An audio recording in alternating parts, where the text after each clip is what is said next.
선한 사람 TV를 애청하고 계시는 국내에 계시는 성도 여러분 안녕하십니까? 5월달입니다. 실록이 하루하루 변화해져서 산천초목이 푸르르게 되었습니다. 우리의 인생의 삶도 청춘이 되면 좋겠습니다. 우리의 신앙도 매일 매 시간마다 성장 성숙해져서 하나님 보시기에 아름다운 그런 삶을 살아가는 애청자들이 되시기를 바랍니다. 오늘도 계속해서 불효불굴, 다른 말로 말하면 용기가 있어야 됩니다. 크리스찬들이 용기가 없는데 용기가 얼마나 중요한가를 한번 생각해 보겠습니다. 요한복음 16장 33절에 보면 이것을 너희에게 이르는 것은 너희로 내 안에서 평안을 누리게 하려 함이라. 세상에서는 너희가 환난을 당하나 담대하라 내가 세상을 이겼노라. 공동 번역에는 담대하라가 아니고 용기를 내어라 라고 했습니다. 이 용기는 히브리말로 하자크, 아마츠, be strong and courage, 헬라말로 달세오, 두려움이 없이 굳세고 담대한 마음가짐을 말하며 진리 앞에 겁이 없고 대단한 것을 말합니다. 히브리어의 용기는 아마처인데 힘이 세다는 뜻이 있습니다. 항상 영적으로 충만한 상태, 항상 기도의 삶을 사는 상태, 항상 마음에 불의가 없는 상태를 용기라 말합니다. 프르시아 왕 프레데릭은 예수 그리스도를 우습게 여기며 조롱했습니다. 그 휘하에 충성스러운 한 장군이 있었는데 그의 이름은 본진랜드라고 했습니다. 그는 독실한 신자였습니다. 어느 날 왕이 신하들이 많이 모인 자리에서 예수 그리스도를 조롱했습니다. 본진랜드 장군이 엄숙한 자세로 일어나 정면으로 왕을 바라보면서 분명하게 말을 하기를, 폐하, 왕께서도 아시는 바와 같이 저는 죽음을 두려워하지 않고 전쟁터에 나가서 수십 번을 승리하였습니다. 그러나 이제는 늙었습니다. 지금 왕께서 조롱하셨던 예수님을 만나러 가게 됩니다. 분명히 말씀드리지만 내가 섬기는 예수님은 왕보다 훨씬 위대합니다. 폐하, 저는 이제 물러가겠습니다. 그러자 왕에 대한 정면 도전이기 때문에 자리에 있던 많은 사람이 두려움에 떨고 있었습니다. 그러나 왕은 엄중한 처형이 아닌 떨리는 음성으로 본진랜드 장군, 내가 잘못했소, 나를 용서하시오라고 하였습니다. 왕 앞에 누가 부정적인 말을 할 수가 있겠습니까? 진정한 신앙과 용기가 낳은 결과라고 할 수 있습니다. 하루하루를 살아가 우리는 용기와 훈련이 필요합니다. 하나님께서 항상 담대하라고 명령하신 것을 기억해야 됩니다. 영국의 처칠 수상의 좌우명이 위기에 처했을 때 도망치지 말라였습니다. 위기에 직면하는 순간 피하여 도망치고 싶어집니다. 그러나 인생은 살면서 몇 번인가 위기와 직면하게 됩니다. 처칠은 위기에 처했을 때 도망치지 말라는 말을 인생의 좌우명으로 삼고 일생을 살았다고 합니다.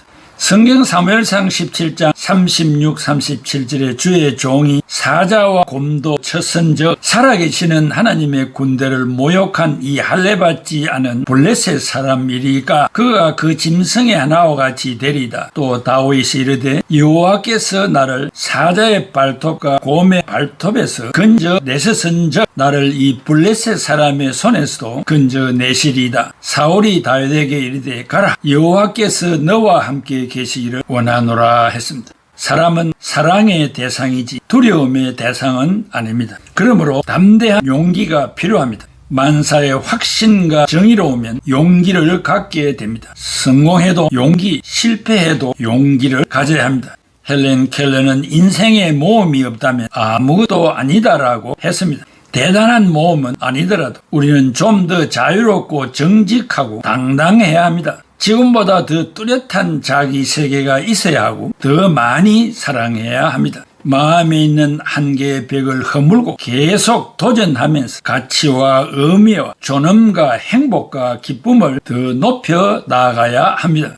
한 아파트 근처에 있는 세탁소에 불이 나서 다 소실되고 말았습니다. 며칠 뒤에 아파트 벽보판에 사과문이 게재되었습니다. 옷을 맡기신 분들은 옷 수량을 말씀해 주시면 배상하겠다는 내용이었습니다. 그런데 회람 며칠 후 아파트에 사는 한 주민이 이런 글을 붙여놓았습니다. 아저씨, 저는 양복 한 벌을 맡겼는데 배상을 받지 않겠습니다. 그렇게 많은 옷을 어떻게 보상하시겠습니까? 용기를 내세요라는 말이었습니다.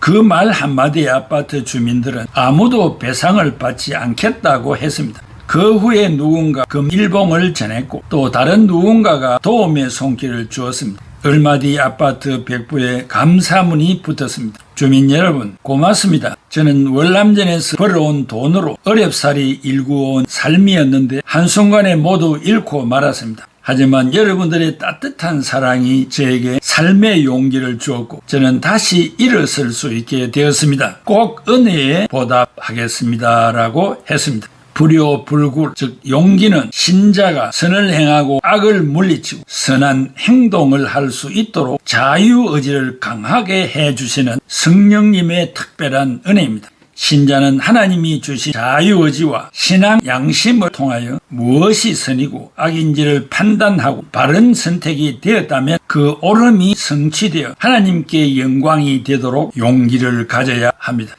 신앙 양심을 따라 선택하려고 할 때 사탄은 현재 눈으로 볼 수 있고 입으로 맛볼 수 있는 달콤한 것으로 유혹하거나 때로는 강압적인 방법으로 생각지 않은 협박으로 자기의 뜻을 성취하려고 합니다. 그러나 유혹이나 협박을 받을 때 우리는 성령의 도우심으로 굴복하지 않고 끝까지 선을 선택하며 진리와 정의를 위하여 살아가려고 기도하고 혀를 깨물어야 합니다. 그러면 끝까지 진리의 편에 서기 위하여 우리가 물리치고 싸워야 할 몇 가지를 생각하겠습니다. 첫째, 유혹입니다. 유혹이 거창한 것이 아니라 우리를 하나님과 멀어지게 하는 것이며 하나님의 뜻대로 살지 못하도록 주변 환경을 어지럽히고 달콤한 이야기로 마음을 혼미하게 만드는 것입니다. 이것을 사탄 즉 마귀의 장난이라고 합니다. 성경은 아담 하와가 사탄의 유혹에 직면하여 하나님과의 약속을 따르지 않고 사탄의 유혹에 넘어간 것이 인류가 타락하게 된 원인으로 돼서 특별하고 있습니다.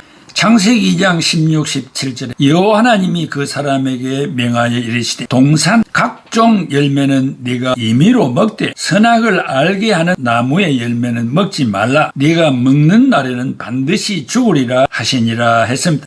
창세기 3장 1절에서 6절에 그런데 뱀은 여호와 하나님이 지으신 들짐승 중에 가장 강교하니라. 뱀이 여자에게 물어 이르되 하나님이 참으로 너희에게 동산 모든 나무의 열매를 먹지 말라 하시더냐. 여자가 뱀에게 말하되 동산 나무의 열매를 우리가 먹을 수 있으나 동산 중앙에 있는 나무의 열매는 하나님의 말씀에 너희는 먹지도 말고 만지지도 말라. 너희가 죽을까 하노라 하셨나니라. 뱀이 여자에게 너희가 결코 죽지 아니하리라. 너희가 그것을 먹는 날에는 너희 눈이 밝아져 하나님과 같이 되어 선악을 알 줄 하나님이 아심이니라. 여자가 그 나무를 본즉 먹음직도 하고 보암직도 하고 지혜롭게 할 만큼 탐스럽기도 한 나무인지라. 여자가 그 열매를 따먹고 자기와 함께 있는 남편에게도 주매 그도 먹은지라.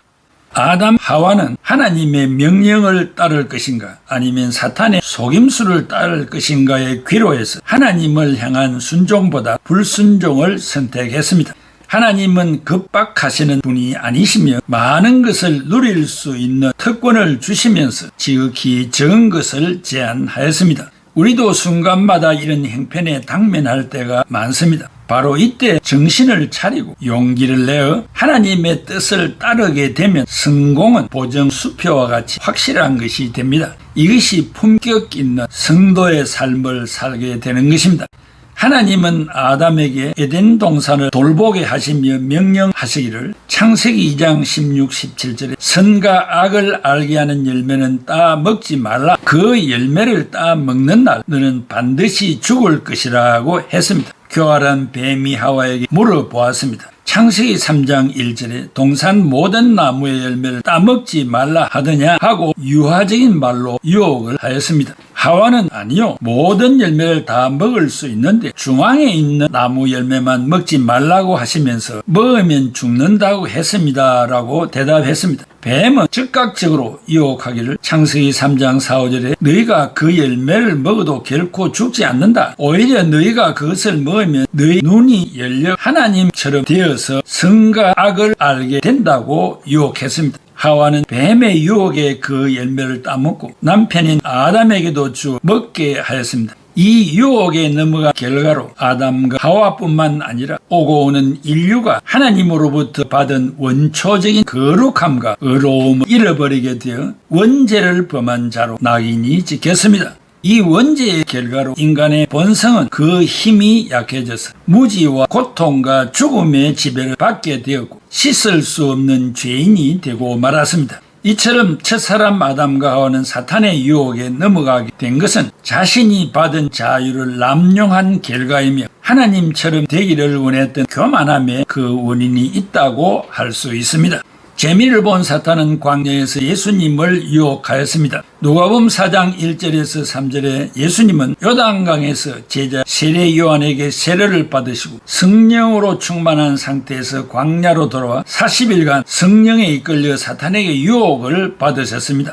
예수님은 아무것도 잡수시지 않으셨으므로 줄인 상태에서 3가지 유혹을 받으셨습니다. 첫째는 돌을 떡이 되게 하라. 사탄은 예수님에게 누가복음 4장 3절에 마귀가 이르되 네가 만일 하나님의 아들이거든 이 돌들에게 명하여 떡이 되게 하라고 유혹하였습니다. 이 말은 배가 고프니 떡을 만들어 먹으라는 말입니다. 즉시 예수님은 용기를 가지고 누가복음 4장 3절에 사람이 떡으로만 살지 않는다고 유혹을 물리치셨습니다. 둘째는 사탄에게 절을 하면 모든 권세와 영광을 주겠다고 유혹했습니다. 사탄은 예수님을 높은 곳으로 유인하여 한순간에 세상의 모든 나라를 보여주며 내가 저 나라들의 모든 권세와 영광을 당신에게 주겠소. 내가 받은 것이니 내가 원하는 이에게 주는 것이요. 당신이 내 앞에 경배하면 모든 것이 당신의 것이 될 것이요 라고 유혹하자 예수님은 누가복음 4장 6절에 기록된 바 주 너의 하나님께 경배하고 다만 그를 섬기라 하였나니라 하시고 사탄의 유혹을 기록된 구약 성경의 말씀으로 물리치셨습니다.